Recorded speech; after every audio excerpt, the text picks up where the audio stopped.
সুখের বাড়ি সুখের সংসার সাজায়া যাইতে হবে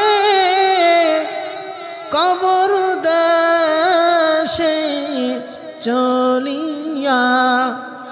সুখের বাড়ি সুখের সংসার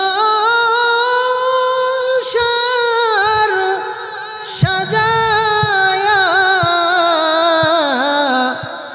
যাইতে হবে কবর দেশে চলিয়া। কবরেরই আযাব যদি মানুষ দেখিত, কবরেরই আযাব যদি মানুষ দেখিত, পাগল হইয়া জংলাই জংলাই ঘুরিত, পাগল হইয়া জংলাই জংলাই ঘুরিত। সাপে কাটবে গুর্জ মারবে, হাই রে হাই। সাপে কাটবে গুর্জ মারবে, হাই রে হাই। কি যে উপায় হবে আমার কবরে ভাই। কবরেরই আযাব যদি মানুষ দেখিত, পাগল হইয়া জংলাই জংলাই ঘুরিত। ও মুসলমান ইমানদার, আল্লাহ তাআলা রব্বুল আলামিন বলেন, বান্দা কুরবানি করবা আমি আল্লাহর জন্য। কুল ইন্না সলাতি ওয়া নুসুকি ওয়া মাহইয়ায়া ওয়া মামাতি লিল্লাহি রব্বিল আলামিন। বান্দা নামাজ পড়ো কার জন্য? বান্দা হজ করো কার জন্য? বান্দা যাকাত দাও কার জন্য? বান্দা কুরবানি দাও কার জন্য? বান্দা বলে আমি আল্লাহর জন্য।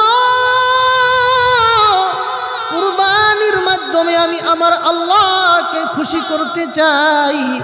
বান্দা বলে কুল ইন্না সলাতি ওয়া নুসুকি ওয়া মাহইয়ায়া ওয়া মামাতি লিল্লাহি রাব্বিল আলামিন।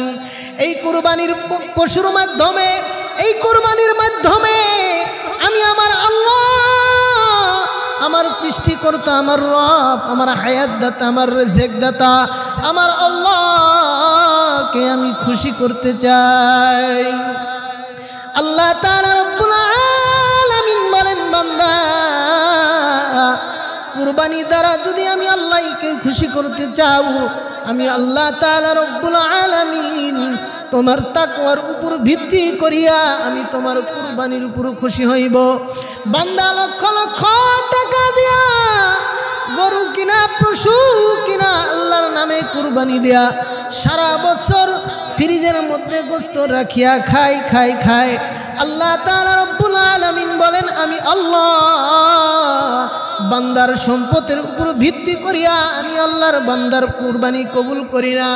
বান্দার সম্পত্তির উপর ভিত্তি করিয়া আমি আল্লাহ বান্দার ইবাদতকে কবুল করি না। বলে কি জন্য? আল্লাহ তাআলা রব্বুল আলামিন বলেন, ও নবী আপনার উম্মতদেরকে ওই আদম আলাইহিস সালাতু ওয়াস সালামের সন্তানদের মতো কুরবানি করতে বলবেন। ও নবী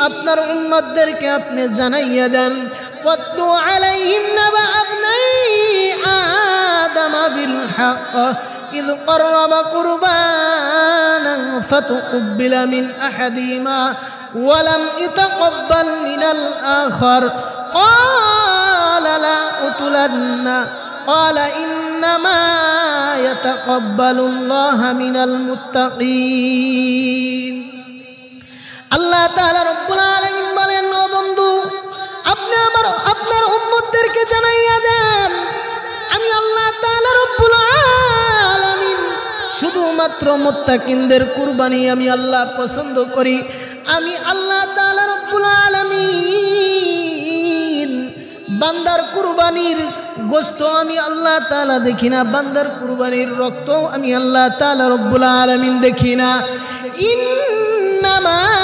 ইয়াতাকাব্বালুল্লাহু মিনাল মুত্তাকিন আমি আল্লাহ দেখি বান্দার তাকওয়া আমি আল্লাহ তাআলা বান্দার ইখলাসের উপর ভিত্তি করিয়া আমি আল্লাহ তাআলা রব্বুল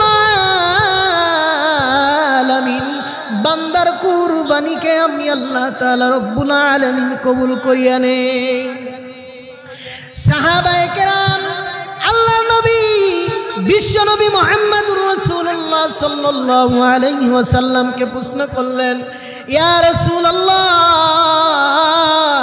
কি জন্য আমরা কুরবানি করব আল্লাহর নবী বললেন সুন্নাত আবিকুম ইব্রাহিম তোমাদের জাতির পিতা ইব্রাহিম খলিলুল্লাহর সুন্নাত কুরবানি করবা সাহাবায়ে কেরাম বলেন ও নবী আমার এই কুরবানি করলে কি লাভ এই কুরবানির প্রতিদান হিসেবে আল্লাহ তাআলা রব্বুল আলামিন আমাদেরকে কি দান করবেন রাহমাতুল লিল আলামিন আজ করিয়া দিলেন ও আমার সাহাবায়ে কেরাম শোনো ইখলাসের সাথে তাকওয়ার সাথে যদি আল্লাহ তাআলাকে সন্তুষ্টের জন্য কুরবানি করতে পারো কিয়ামতের ওই ময়দানে তোমাদের কুরবানিকৃত পশু রক্ত মাখা খুর কাটা গলা কাটা ওই পশুগুলা কিয়ামতের ময়দানে তোমাদের জন্য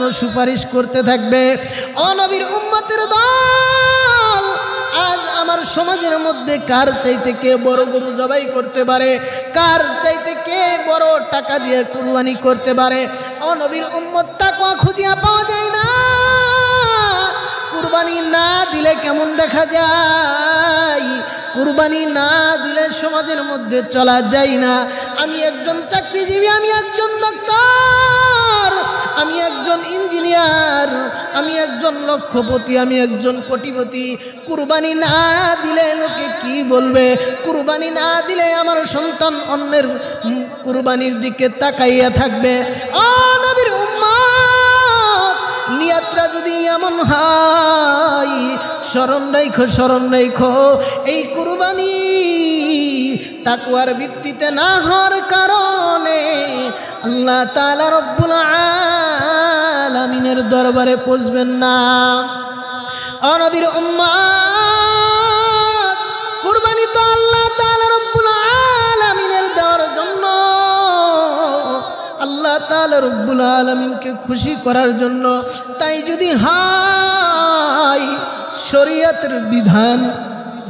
শরীয়তের বিধানের মধ্যে না এটা কোনো ফরজ না ওয়াজিব না ও নবীর উম্মত তোমার কুরবানির গোশত তিনটা ভাগ করিয়া একটা ভাগ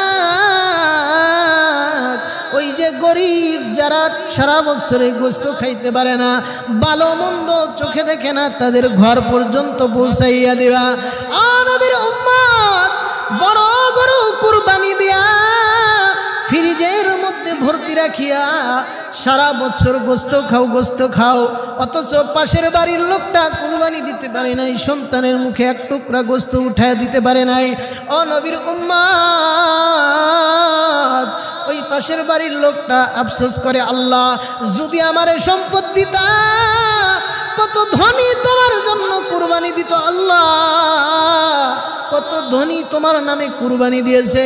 ও আল্লাহ, আজ যদি আমাকে সামর্থ্যবান বানাইতা, তাদের মতো আমিও কুরবানি করতাম। আল্লাহ, আজকে আমার সন্তানেরা তাদের মুখের দিকে তাকাইয়া থাকতো না। ও নবীর উম্মত, আল্লাহ তাআলা রব্বুল আলামিন শুধুই বান্দাকে পরীক্ষা করতে চান, পরীক্ষা করতে চান। আল্লাহ তাআলা রব্বুল আলামিন আমাদের জাতির পিতা ইব্রাহিম খলিলুল্লাহ ইব্রাহিম আলাইহিস সালাতু ওয়াস সালামকে পরীক্ষা করেছেন। ও নবীর উম্মত, কুরবানি মানেই শুধু গরু জবাই দেওয়া নয়, কুরবানি মানেই শুধু বড় গরু জবাই দেওয়া নয়। ও নবীর উম্মত, তাকওয়ার ভিত্তিতে যতক্ষণ পর্যন্ত কুরবানি না করবা, ততক্ষণ পর্যন্ত আরশে আজিম পর্যন্ত তোমার এই কুরবানি পৌঁছবেন না। ইব্রাহিম আলাইহিস সালাতু ওয়াস সালাম ৮৬ বছর পর্যন্ত বয়সে পৌঁছাইয়া গেছে, সন্তানের কোনো আশা নাই। এমন সময় খলিলুল্লাহ আল্লাহর কাছে দোয়া করে, রব্বি হাবলি মিনাস সালিহিন, আয় আল্লাহ আমাকে একটা সন্তান দান করো। আল্লাহর কাছে সন্তান চাই, কারণ জানে আল্লাহ ছাড়া সন্তান দেওয়ার মালিক কেউ নাই। তুমি আমি আজ সন্তান নেওয়ার জন্য বাজারে যাই, তুমি আমি আজ সন্তান নেওয়ার জন্য বাজারে যাই, তুমি আমি আজ সন্তান নেওয়ার জন্য বাবার কাছে যাই, খাজা বাবা, পাতি বাবা, কারেন বাবা, বাবার কোনো শেষ নাই। কিন্তু ইব্রাহিম আলাইহিস সালাতু ওয়াস সালাম খলিলুল্লাহ চিন্তা করলেন, আল্লাহ তাআলা রব্বুল আলামিন যদি চায়, আমার এই পার্থক্যের বয়সেও আল্লাহ আমাকে সন্তান দান করতে পারেন। ইব্রাহিম আলাইহিস সালাতু ওয়াস সালাম আল্লাহর কাছে দোয়া করলেন, রব্বি হাবলি মিনাস সালিহিন। বয়স ৮৬ বছর আল্লাহর কাছে দোয়া করার পর আল্লাহ তাআলা রব্বুল আলামিন রব্বি হাবলি মিনাস সালিহিন বান্দা যখন দোয়া করেছেন, আল্লাহ তাআলা রব্বুল আলামিন উত্তরে ডাক দেয়া বলেন, ফাবাশশারনা বিগুলামিন হালিম। ও নবীর উম্মত, ইব্রাহিম আলাইহিস সালাতু ওয়াস সালামের মাধ্যমে, ও নবীর উম্মত, বিবি হাজরার গর্ভের মধ্যে যখন একটা সন্তান আসলো, ১ মাস ২ মাস ৩ মাস ৪ মাস করতে করতে করতে করতে ৯ মাস যখন পার হয়ে আসলো, ৯ মাস হওয়ার পর সন্তান এইবার যখন প্রসব করা দুনিয়ার জমিনের মধ্যে আসছে, আল্লাহ তাআলা রব্বুল আলামিন এমন সময় পয়গাম পাঠাইয়া দিলেন, এমন সময় আদেশ দিলেন, ও খলিলুল্লাহ, আবার পরীক্ষা দেওয়ার জন্য তুমি তৈরি হয়ে যাও। খলিলুল্লাহ তোমার সন্তান বিবিকে বনবাসের মধ্যে রেখে আসো। ইব্রাহিম আলাইহিস সালাতু ওয়াস সালাম পরীক্ষার মধ্যে পড়ে গেছেন। ও নবীর উম্মত, সন্তান আর স্ত্রীকে জনমানুষহীন, মানুষ শূন্যহীন, যেখানে কোনো মানুষ নাই, যেখানে পশু পাখি পর্যন্ত খাবার নাই, কিচ্ছু নাই, এমন একটা স্থানের মধ্যে যখন দেখাচ্ছেন, পিছন থেকে বিবি হাজিরা ডাক দেয়া বলেন, স্বামী আমার, যেই জায়গার মধ্যে কোনো মানুষ নাই, যেই জায়গার মধ্যে কোনো খাবার নাই, মাত্র কিছু খেজুর আর পানি দিয়ে আপনি চলে যান, আমরা কেমন করে এখানে বসবাস করব?